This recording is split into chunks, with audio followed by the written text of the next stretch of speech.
Well, hi, everybody. I'm Don Stewart, and welcome to another edition of Breaking News for this Saturday, the 31st day of August, 2024. And in this episode, what we're going to do is clear up two misconceptions that people have about what Israel is doing with the peace process, with the ceasefire deal, and as well as how they're treating the citizens of Gaza as they're responding to the attack that happened last October 7th.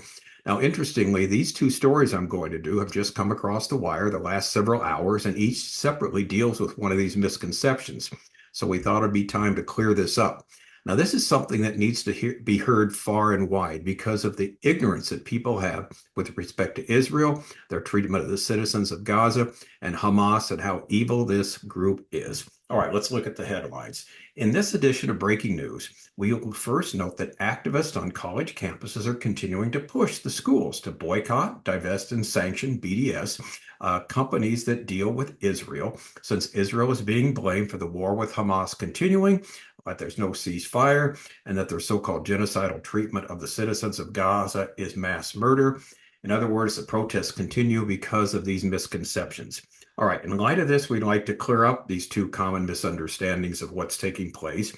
First, it is Hamas, who was, always is, the ones who are remaining the obstacle to a ceasefire deal. There's no doubt about it. It's Hamas that's keeping the ceasefire deal, the hostage release, from happening. And number two, there is no genocide in Gaza, none whatsoever. In fact, as we're going to see, Israel does everything that it can to avoid civilian casualties. All right, here we go. Headline number one. At Michigan, activists to take over and shut down the student government. Pro-Palestinian protesters have won council elections and have refused to fund campus groups like the men's ultimate Frisbee team unless their divestment demands are met. Now, students were braced for a stalemate. There was the ultimate Frisbee team without money to compete, an airport shuttle. Without money to compete, an airport shuttle whose cost to students almost doubled without a campus subsidy, and a ballroom dance team unable to rent rehearsal space. Now, why is this going on? Well, at the University of Michigan, many student activities are usually funded or subsidized by the Central Student Government, known as CSG. It's an elected undergraduate and graduate council that decides how to dole out the roughly $1.3 million annually to about 400 different groups. But get this. Last spring, pro-Palestinian activists running under the Shut It Down Party won control over the student government. They immediately moved to withhold funding for all activities until the university committed to divest from companies that profit from Israel's war in Gaza. University regents, though, have consistently said that divestment is off the table, and as students return to school, the campus seemed to be at a virtual standstill. Now, that's one illustration. There's other illustrations we could give of Jewish students that hide in their dorms because they're getting physically assaulted, beaten up because of what's happening with respect to Hamas. And so we need to clear a couple of things up here, and that's why we're going to do these two stories. First one, headline: Hamas always was and remains the obstacle to a deal, hostage negotiators say. The Hamas-Israel negotiations are on the brink of collapse as Israel insists on maintaining control over the Philadelphia corridor, Israeli sources say. Hamas is attempting to pressure Israel to abandon its fundamental principles by warning that the Gaza hostage talks are close to collapse. Israeli sources said today, Saturday, after the Security Cabinet voted 8-1 to retain IDF forces in the Philadelphia corridor in any agreement with the terror group. They spoke up after the Lebanese-based website Al Mayadeen reported that the Gaza hostage and ceasefire talks were near collapse. Why? Because they don't want Israel defending their own territory. It's amazing. The report followed last week's intense diplomatic push by the United States, which included a summit in Cairo and lower-level talks in Doha. That's in Qatar to finalize a deal. Qatar and Egypt, with the help of the U.S., have been the main mediators in the negotiations. Now, among the sticking points, as we've talked about here many times on Breaking News, has been Hamas's demand that Israel must withdraw from the critical buffer zone between Egypt and Gaza, known as the Philadelphia corridor, and Prime Minister Benjamin Netanyahu's insistence that the army must remain there. Israeli sources said that the coverage in the Arab media following the vote was similar to past situations when Israel had stood firm on its principal points, including the debate over a permanent Gaza ceasefire. Reports like these are intended to encourage Israeli officials to pressure the government to abandon fundamental positions important to Israel's security, the sources said. Hamas was and remains the obstacle to the deal, they punctuated. adding that Israel was willing to go a long way to achieve this agreement with the aim of returning all of our hostages, the living and the deceased. And this has been the consistent behavior of Hamas and other terrorist groups over the years. Israel tries to be rational. They try to be meaningful. They try to be logical. They go the extra mile. As we saw in 1983, there was actually a transfer of prisoners. This is hard to imagine. There were 6 Israeli prisoners in the hands of terrorists. You know how many prisoners were let go for this transferred for these 6 Israelis? Over 4,000 prisoners. In the famous Gilad Shalit deal of a number of years ago, this one Israeli who had been captured by who was it? Was the PLO or one of the terrorist groups? They held him for some 5 years. He finally was released, and they traded 1,100 prisoners for this one Israeli. 1,100, including Yahya Sinwar, who is now the leader of Hamas there in Gaza, and many other murderers that were, in jail for forever at the time, but were let go because Israel always, unfortunately, goes the extra mile and figures we'll trade, people for many prisoners because we love the lives of our people. But the trouble is, it always comes back to bite them. Israel today is trying to stay firm, as we've talked about over and over again, because that corridor, that 8.5, 9-mile corridor between Gaza and Egypt, that buffer zone, basically has been the scene of tunnels that have been dug over the years, some 150 tunnels in the area of Rafah, a number of tunnels going back and forth into Egypt. And in these tunnels, this is where money has been transferred, where arms have been transferred, ammunition has been transferred, people have been smuggled back and forth. So the bottom line is how they were able to survive because of these tunnels illegally bringing material into Gaza to form weapons, to dig these tunnels, and to basically form an army that can attack Israel with very sophisticated weapons. It's because Egypt, which was supposed to guard the border, did not do that. And now Egypt again is resisting and denying and saying there's no way we're going to allow Israel, to be there guarding their own border here. We're not going to allow any Israeli troops. And we'll see about that, what happens. But it's ridiculous.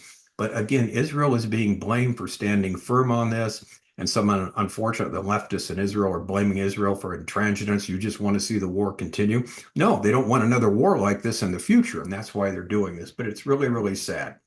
Now, here's the main one I wanted to get to. Headline number 3, debunking the myth inside the IDF's efforts to minimize civilian casualties. This is from Ynet News. It's on their website, WYNET. And it might be a good one to look at, to download, and to send to people because it really lays it out very, very well, what's going on there. Now, just as an aside, I've been to Israel for almost a 50-year period. I've traveled back and forth there some 18 times. I've been to different countries, been to Lebanon, been to Egypt. I've talked to all kinds of people there.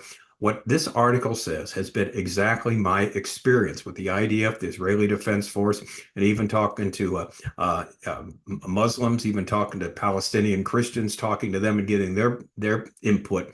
The same story keeps coming over and over again. And so let's debunk the myth, okay? Here's the analysis. Amid widespread accusations of targeting civilians, the IDF employs rigorous strategies to minimize harm, including advance warnings, precision strikes, and humanitarian aid, highlighting commitment to protecting innocent lives in war zones. It is often reported in mainstream and state-controlled media, as well in international forums, that Israel deliberately targets civilians and might even be committing genocide against the population of Gaza. These accusations are not only baseless, but they're also easily debunked by the following data, number, and facts from the War in Israel database, an IDSF project. Before launching any strikes, now get this, on cities, refugee camps, or other territories, the Israeli Defense Force takes extensive measures to warn civilians in the Gaza Strip. These measures include distributing evacuation maps, dropping leaflets, sending SMS messages, making automated calls, and even conducting live phone calls. Since the war began, the IDF has dropped over 9.3 million pamphlets, sent over 1.55 million SMS messages, made more than 17 million automated calls, and conducted over 100,000 live phone calls, all aimed at ensuring that non-combatants can move to safety.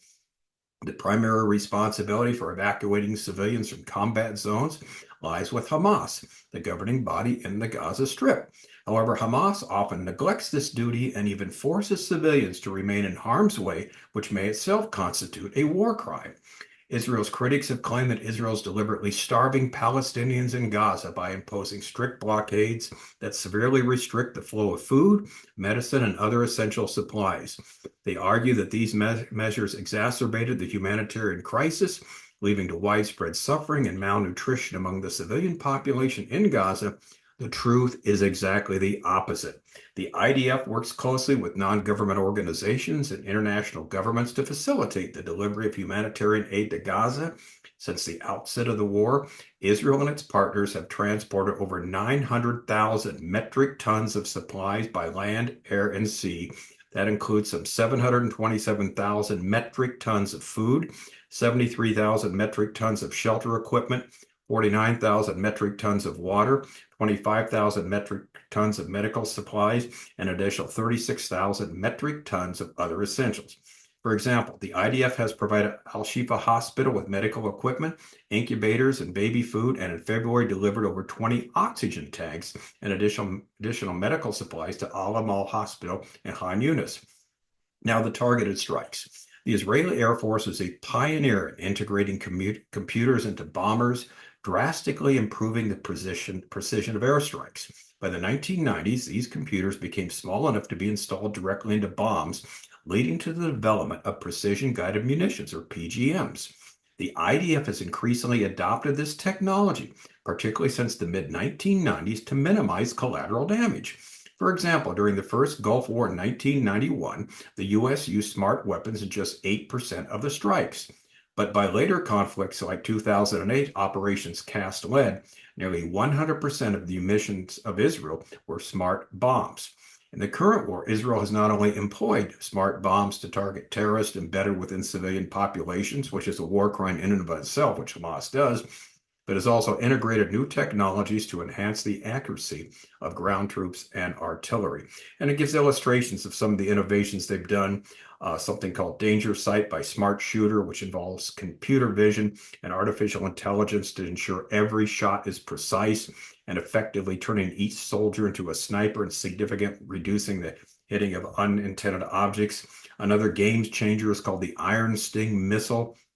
Unlike conventional mortars, which generally are imprecise, it is accurate to within meters. It relies on inputted coordinates rather than electro-optical imaging, significantly reducing collateral damage and the likelihood of civilian casualties. And again, throughout the war, as we've mentioned here, there are several well-known instances where Israel targeted terrorists in schools, with international media echoing Hamas's propaganda by claiming that Israel killed many civilians in these strikes. And the example recently, we talked about that here on August 10th, they target terrorists at Tabeen School. The UK Guardian, this leftist paper, said at least 80 people have been killed in Israeli missile strikes on a school compound in Gaza City, according to the Territory Civil Defense Service. In reality, what happened? Israel targeted 20 terrorists, causing minimal damage to the school, and provided evidence demonstrating that the inflated number of casualties was highly unlikely. The IDF even posts the photos and the names of those who were killed in the attack. Hopefully, the point is clear. Israel does go above and beyond the call of duty to protect civilians, yet the world keeps talking about a genocide in Israel. When I was in Lebanon for the Israeli war in the 1980s against the PLO, I saw firsthand some of this taking place. It was very shocking to me. I never heard this before until I got there on the battlefield. We heard that, the Army's saying, well, we're trying to, respond to these attacks we're getting, but the people are shooting at us from mosques, from kindergartens, from hospitals, from schools. They have civilians placed there in front of them, so they'll, get injured or be collateral damage. And as soon as that happens, they have their photographers from these leftist news organizations that'll put pictures and put them on the headlines and front page worldwide, blaming Israel. And it was incredible to see. There was one particular instance I'll never forget in a hospital that was up in the northern part of Israel, right near the Lebanese border.